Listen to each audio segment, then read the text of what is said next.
नमस्कार साथियों, मैं अजीत सिंह जाखड़ एमडी एग्रीमेंटर्स और आज आपके साथ अगेन सुबह हम एक वीडियो लेके आए थे। उस वीडियो को आप लोगों ने बहुत अच्छे से प्यार दिया और कहीं ना कहीं शेयर करने का काम किया, जो कि क्योंकि रीजन क्या था, आज अगर हम बात करते हैं तो मोदी रोजगार दो, मोदी जॉब दो, उसको हमने ट्रेंडिंग पर लाने की कोशिश की थी। देखिए, आज ये बहुत इंपॉर्टेंट था कि हमने अपनी आवाज को उठाया, लेकिन साथियों ये जो आपका ये जो जंग है वो अभी खत्म नहीं हुई है।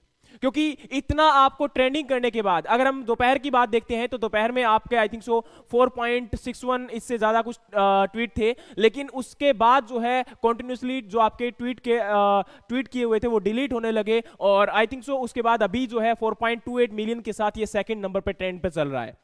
देखिए, इस बात को अगर हमने अभी यहीं पर रोक दिया तो आने वाले टाइम में क्या होगा, आवाज बिल्कुल नहीं सुनी जाएगी, कोई नहीं बोलेगा क्योंकि उठे थे चुप हो गए, इसका मतलब काम हो गया।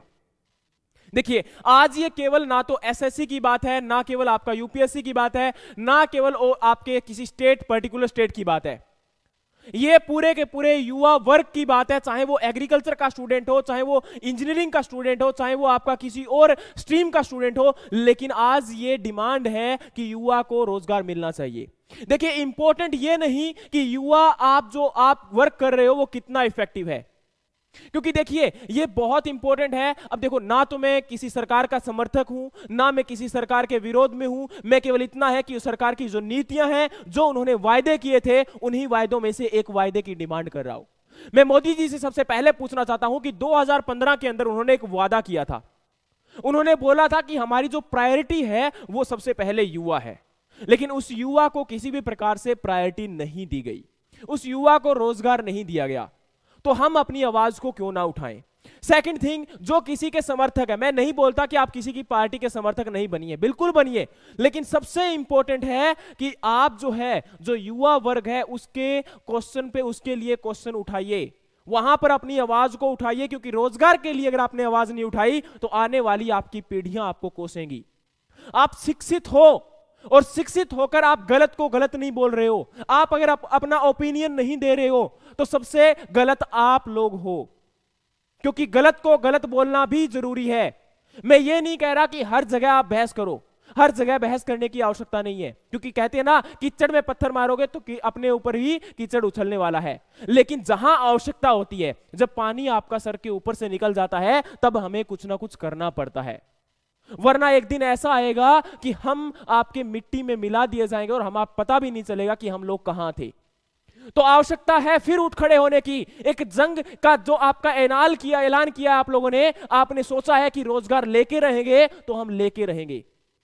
भगत सिंह ने बोला है कि आपकी जंग होती है ना, या आपकी जिंदगी जो होती है वो अपने ही कंधों पर जी जाती है, औरों के कंधों पर तो आपके जनाजे उठा करते हैं। आज जो है बहुत लोगों ने, मुखर्जी नगर के अंदर बहुत अच्छे अच्छे टीचर्स हैं, चाहे वो अभिनय सर है या फिर कोई और है, उन्होंने अपनी आवाज को उठाने का काम किया था। सभी अपने अपने जो है लेवल पर बहुत अच्छा काम करने की कोशिश कर रहे थे, लेकिन अब भी बहुत कोचिंग इंस्टीट्यूट्स है, बहुत स्कूल है, बहुत कॉलेज है, क्योंकि रीजन क्या है, उन लोगों ने बिल्कुल भी अपनी आवाज को नहीं उठाया। चाहे हमारे एग्रीकल्चर की बात करें तो एग्रीकल्चर सेक्टर में बहुत लोग जुड़े हुए हैं, लगातार वो मार्गदर्शन करने का काम करते हैं स्टूडेंट को, लेकिन वो भी अगर आवाज उठाते तो पता नहीं कितने लोग और आज साथ में होते, लेकिन कोई इस चीज का साथ नहीं दे रहा है। कारण, क्योंकि वो लोग जो है सरकार से डरते हैं।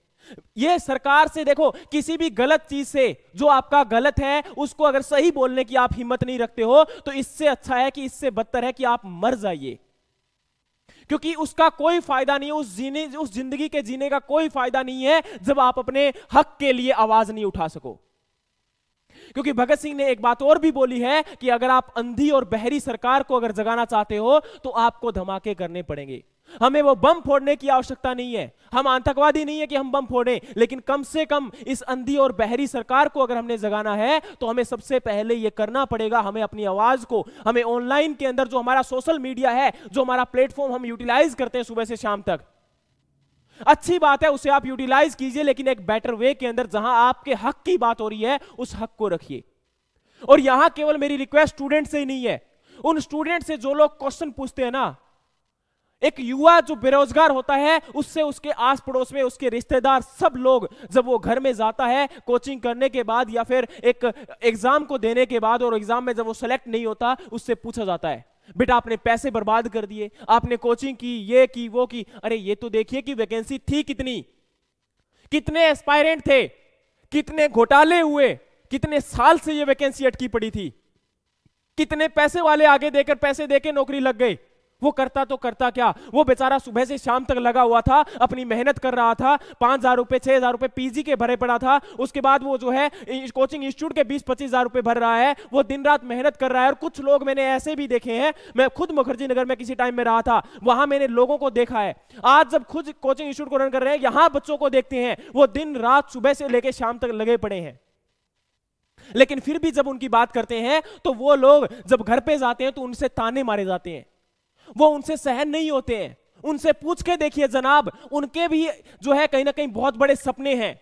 वो भी चाहते हैं कि अच्छी गाड़ी लेके घूमे, एक अच्छा घर बनाए, अपने माँ बाप को, उनके सपनों को पूरा करें। लेकिन उनके हाथ में क्या रह जाता है। अभी एमपी आरईओ की वैकेंसी हुई थी, उस एमपी आरईओ एमपी व्यापम का जो घोटाला हम बात करते हैं, 198 मार्क्स आ रहे हैं 200 में से। हम बोलते हैं आ सकते हैं, लेकिन ऊपर वाले 5 या 10 लोगों के कैसे आए, बाकी लोग कहां गए। आप जब बात करते हो, चाहे एसएससी की बात करें या फिर एग्रीकल्चर के और भी किसी एग्जाम की बात करते हो, तो हर एग्जाम के अंदर आपका घोटाला होता जा रहा है। बार बार ये घोटाले जो है सामने आए। राजस्थान के अंदर डब्ल्यू एग्जाम का घोटाला सामने आया, सब कुछ चीजें साफ हो गई। एसीएफ का घोटाला आया सामने, उससे पहले एग्रीकल्चर सुपरवाइजर के एग्जाम का घोटाला सामने आया था, टीचर घोटाले सामने आए थे, कितने घोटाले सामने आए। क्या हुआ? कुछ नहीं। उनको वहीं कागजों के अंदर, कागजी कार्रवाई के अंदर दबा के रख दिया। क्यों? क्योंकि पता है कि इसके अंदर बड़े बड़े लोगों के नाम शामिल हैं। करने वाले कौन है? यही बड़े लोग हैं। अब आप लोगों की जब बात करते हैं, अब आप लोग बोलते हो कि देश के अंदर पैसा नहीं है। अरे मुझे एक बात बताओ, आप जब नेताओं की बात करते हैं, कोई एमपी है, कोई एमएलए है, कोई 2 बार एमपी बन रहा है, कोई 3 बार एमएलए बन रहा है, वो लोग सोच के देखिए, ये मैं आम जनता से बोल रहा हूं कि वो लोग जितनी बार एमपी एमएलए बनते हैं, उनकी पेंशन उतनी बार बनती जाती है। आप अपनी पेंशन लेना बंद क्यों नहीं करते? आप हर बार अपनी पेंशन को बढ़ाते जा रहे हो, आपकी अपनी इनकम को बढ़ाते जा रहे हो। ऐसा क्यों? अगर देश के अंदर पैसा नहीं है, आपको जनता ने चुना है, आप जनता के बोलते हो कि हम आपके नौकर हैं, तो आप फ्री में काम क्यों नहीं कर रहे? आप बोलते हो कि हम आपकी आवाज को हक के लिए लेके जाएंगे, आप फ्री में काम क्यों नहीं करते हो? मोदी जी ने जो है एक बात बोली, मोदी जी बोलते हैं कि अपने घर के पास अपनी जॉब को ढूंढिए, अपने घर के पास काम करिए और अपने मां के हाथ का खाना खाइए। मोदी जी, हम आपसे एक बात कहना चाहते हैं, हम आपसे हाथ जोड़ के रिक्वेस्ट करते हैं कि हमें नौकरी दीजिए। हम अगर युवा नौकरी ले ली तो हम लोग जहां जाएंगे, जहां रहेंगे, जहां नौकरी करेंगे, वहां अपने पेरेंट्स को ले जाएंगे, वहां उनके हाथ की रोटी खा लेंगे। क्योंकि रोटी खाने के लिए भी सबसे पहले पैसा जरूरी है। आज अगर एग्रीकल्चर की बात करता हूं तो एग्रीकल्चर के अंदर आपका लैंड होल्डिंग, लैंड फ्रेगमेंट हो रहा है, लैंड होल्डिंग कम होता जा रहा है।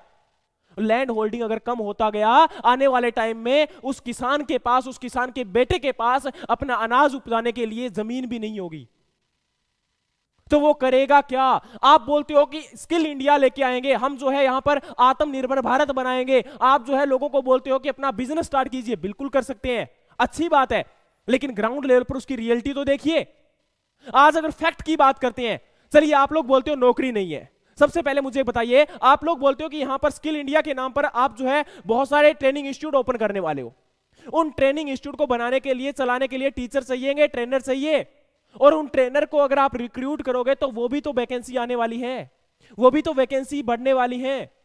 आज अगर भारत की बात करता हूं तो 30 बच्चों के ऊपर एक टीचर है, और जहां डेवलपिंग कंट्री की बात करते हैं, डेवलप्ड कंट्री की बात करते हैं, उन लोगों के पास 12 से आपके जो है 12 स्टूडेंट के पास 13 स्टूडेंट के ऊपर एक टीचर है, 13-14 स्टूडेंट के ऊपर एक टीचर है। आप कम से कम 12-13 मत कीजिए, कम से कम 15 के ऊपर एक, जो आज 30 है उसका आधा ही कर लीजिए। आप लोग अमेरिका से अपनी तुलना करते हो, चाइना से अपनी तुलना करते हो, तो कम से कम आप एक काम करिए ना, जो उन लोगों के पास टीचर का सिस्टम है, जो अमेरिका के पास है या फिर कनाडा के अंदर है, जापान के अंदर है, जापान से आप अपनी कंपैरिजन करते हो, तो कम से कम उन लोगों को देखिए तो सही। 15 स्टूडेंट के ऊपर एक टीचर करके तो देखिए, दुगने, अभी टीचर जितने हैं उनसे दुगने टीचर की आवश्यकता हो जाएगी आपको। वो वैकेंसीज आएंगी, उनको फिलअप कीजिए। उसके बाद आप लोग बोलते हो हमारे पास पैसा नहीं है।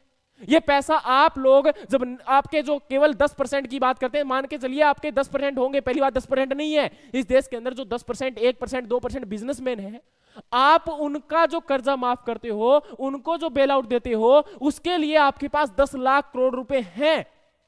इस देश का किसान मर रहा है, इस देश का युवा मर रहा है, उनके लिए आपके पास पैसे नहीं है। उसके बाद अगर हम बात करें तो आपका रिटायरमेंट रेशो और आपका रिक्रूटमेंट रेशो देखा जाए तो आज हमारे देश के अंदर रिटायरमेंट रेशो 3% है और रिक्रूटमेंट रेशो 1% है। ये 2% जॉब जो आपकी नहीं लगी अभी तक, वो कहां गई? उसके बाद आपकी जितनी भी भर्तियां आती है, हर भर्ती के अंदर आपका जो है घोटाला होता है। कोई भी भर्ती टाइम पर पूरी नहीं हो पाती। हम चाहते हैं कि यह भर्ती पूरी हो, समय पर भर्ती पूरी होनी चाहिए। और अगर हम बात करें आज के इस कंडीशन के अंदर तो सबसे इंपॉर्टेंट है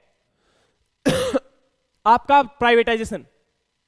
एक बात बताइए, ये प्राइवेटाइजेशन करते जा रहे हो, आप लोग बोलते हो कि हमारे पास संभालने की जो है शक्ति नहीं है, हमारे देश के अंदर जो है हम संभाल नहीं सकते, पब्लिक सेक्टर बैंक को नहीं संभाल सकते। अरे एक बात बताइए, आप जब प्राइवेट कर दोगे तो लोगों को रोजगार कहां से दोगे? जब आप आए थे सत्ता के अंदर या सत्ता के अंदर जहां भी आते हो, आप सबसे पहले बोलते हो युवा हमारी प्रायोरिटी है, हम उनको रोजगार देंगे, किसान हमारी प्रायोरिटी है, उनकी इनकम को डबल करेंगे। अरे आप जितनी भी स्कीम जो हैं एक बड़े बड़े पंपलेट की फॉर्म में लगाते हो, जितना मार्केटिंग में खर्चा करते हो, अगर उसका आधा खर्चा भी आपने अगर इस देश के कल्याण के लिए कर दे तो आई थिंक सो, मुझे लगता है कि इस देश का भला हो सकता है। और उसके बाद मैं उन लोगों से क्वेश्चन पूछना चाहता हूं जो बोलते हैं कि सरकार सही है। अरे हम बोलते हैं कि पेट्रोल बढ़ाया, कोई दिक्कत नहीं है, हम उस पेट्रोल को झेल लेंगे, पेट्रोल के दाम को झेल लेंगे, लेकिन रोजगार तो हो, रोजगार होगा, पैसा आएगा तो उस पेट्रोल को भी भरवा लिया जाएगा। लेकिन कम से कम जो लोग इनके साथ हैं, सरकार के साथ हैं, वो सरकार के कानों में इतनी बात डाल दे कि भाई रोजगार तो दे दो, कोई दिक्कत नहीं है, हम जो कहोगे वो करने के तैयार हैं। लेकिन एटलीस्ट मोदी जी आप बोल रहे हो प्राइवेट जॉब में कहीं सिक्योरिटी है क्या? कोविड-19 के टाइम पर जो आपका पैंडेमिक सिचुएशन आई थी, इस पैंडेमिक सिचुएशन में पूरा देश जो है वो कोरोना काल के अंदर हमारा सबसे पहले प्राइवेट नौकरियां गई थी। बड़े बड़े जो आपके पोस्ट पे बैठे हुए थे उन लोगों को निकाल दिया गया, अच्छे अच्छे लोगों की पोस्ट चली गई, अच्छे अच्छे लोगों की नौकरी चली गई, केवल क्या बचा? सरकारी नौकरी। इसीलिए युवा इसकी तरफ भाग रहा है। इससे पहले फिर भी युवा जो था वो उसकी तरफ भाग सकता था, प्राइवेट नौकरी भी कर सकता था, लेकिन जब उन्हें पता चला कि इस सेक्टर में सिक्योरिटी नहीं है तो क्या करेगा वो? उसे आना पड़ेगा। तो देखो, आज मेरी अंत में युवाओं से एक ही रिक्वेस्ट है कि अपनी इस आवाज को बुलंद करके रखना। आप अगर आवाज को बुलंद नहीं कर पाए, आपने अगर इसको कंटिन्यू नहीं रखा तो यह सरकार नहीं जागेगी। हमें कुछ भी हो जाए, हमें कुछ भी हो जाए, हम अपनी आवाज को बुलंद करते रहेंगे, क्योंकि भगत सिंह ने एक बात बोली है, क्योंकि अगर हम उनको कहीं ना कहीं अपना आदर्शवाद मानते हैं, आदर्शवादी मानते हैं, हमें उन्हें आदर्श मानते हैं, चंद्रशेखर आजाद को आदर्श मानते हैं, सुभाष चंद्र बोस को जो है आदर्श मानते हैं, तो यह भी उनसे सीखना पड़ेगा। उन लोगों ने बोला था कि अपने जो आवाज है, अपने विचार है, उनको कभी मत मारो। भगत सिंह ने बोला था कि मैं जेल के अंदर रहते हुए भी एक आजाद जो है युवा हूं, मेरी सोच को नहीं मारा जा सकता। तो वही बात है, हमारी सोच को, हमारी बदलाव विचारों को कभी कोई नहीं मार सकता। उनको विचारों को जिंदा रखिए, लगातार जो है स्ट्रगल करते रहिए। एक दिन ऐसा आएगा कि हमारी भी आवाज सरकार को सुननी पड़ेगी। हमें थाली बजाने की आवश्यकता नहीं है, हमें अपनी आवाज को बुलंद करने की आवश्यकता है। तो जय हिंद, जय भारत,